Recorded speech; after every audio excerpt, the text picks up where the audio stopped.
it's a difficult problem. Let me illustrate this difficulty with a little story. So this happens a number of years ago, perhaps at a kinder, gentler time in the internet. Okay? Now, I still have hope for a kinder, gentler time in the internet, but, I have a lot of hope.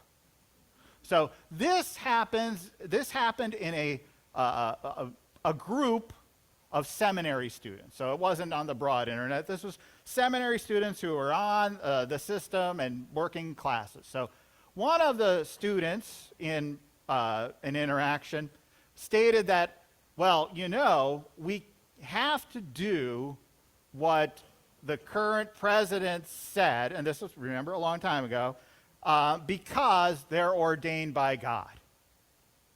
And my question back was, well, how did you work with this when the previous president from another party was in power? And they responded back, well, that president was not ordained by God.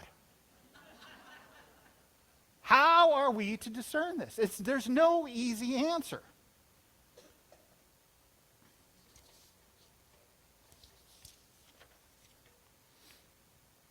How are we to react to leaders as God's children?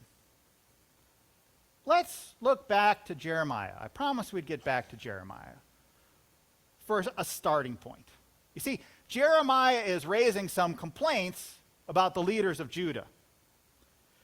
Jeremiah starts his complaint with the word woe. Now, as you read the Bible, you read the prophets, when the word woe starts, they're not talking about a sunny day after that. Woe means there's a big complaint.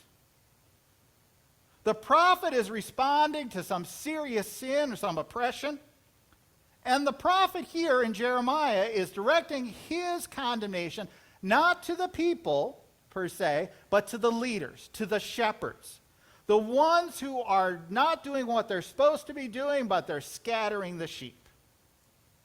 Jeremiah condemns these leaders for stirring up division and not creating unity.